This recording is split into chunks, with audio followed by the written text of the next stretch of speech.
नमस्कार। क्या कभी ऐसा सोचा है कि एक नुक्कड़ की दुकान, यादों, एक पूरे समुदाय और यहाँ तक कि आर्ट का असली मकसद क्या है, इसे समझने की एक खिड़की बन सकती है? आज हम ऐसे ही कविता संग्रह को समझने की कोशिश करेंगे, जो बिल्कुल यही करता है। तो चलिए देखते हैं। तो जिस संग्रह की हम बात कर रहे हैं, उसका नाम है वसोलॉजी और इसके कवि हैं अवलोक। आइए उस दुनिया में चलते हैं जिसे वो अपने शब्दों से हमारे सामने रखते हैं। अब उनकी कविता को सच में समझने के लिए पहले ये समझना होगा कि कवि खुद इस दुनिया को किस नज़र से देखते हैं, उनका पर्सपेक्टिव क्या है। अवलोक लिखते हैं, उद्देश्य के साथ जीवन में आगे बढ़ना या अज्ञात की ओर तैरना। ये लाइनें हमें फौरन उनके नज़रिए की एक झलक देती हैं, है ना? मतलब एक ऐसा सफ़र जिसकी मंजिल का पता नहीं, लेकिन उसे एक अंदरूनी कंपास चला रहा है। इस ख्याल को ज़रा ध्यान में रखते हैं।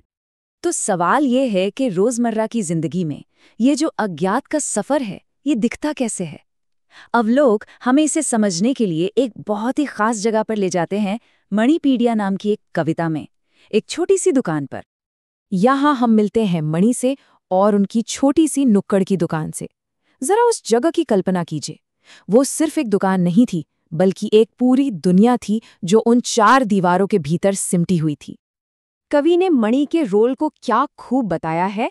विकिपीडिया के जन्म से पहले वो मणिपीडिया थे। सोचिए, वो उस मोहल्ले के लिए एक चलता फिरता सर्च इंजन थे, जानकारी का एक जीता जागता सांस लेता हुआ सोर्स। और ये जगह एक दुकान से कहीं ज्यादा थी। ये थी मणि अंगड़ी, हमारा मुख्यालय। सोचिए जरा, महज एक दुकान नहीं बल्कि उस पूरे समुदाय का नर्व सेंटर, उसका अड्डा, उसका दिल। वो मंजर जैसे आंखों के सामने आ जाता है, नहीं? गपशप की आवाजें, बीड़ियों का धुआं, क्रिकेट पर गर्मा गर्म बहसें। इंटरनेट के आने से बहुत पहले ये उस मोहल्ले का सोशल नेटवर्क था और मनी उसके सेंट्रल सर्वर थे।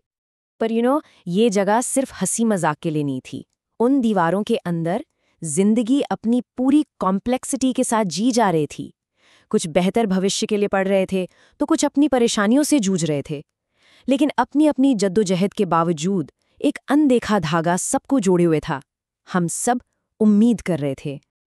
और फिर, जैसा कि अक्सर यादों की कहानियों में होता है, एक मोड़ आता है। अतीत के वो चटक रंग फीके पड़ने लगते हैं और उनकी जगह एक ज्यादा शांत, एक उदास सा माहौल ले लेता है। कवि का नजरिया अब बदल चुका है। मैं अब बूढ़ा हो गया हूँ, सेवानिवृत्त और थका हुआ। ये लाइनें सुनकर ऐसा लगता है जैसे वक्त खुद बोल रहा हो, जो एक बहुत दूर, लगभग सपने जैसे अतीत को मुड़कर देख रहा है।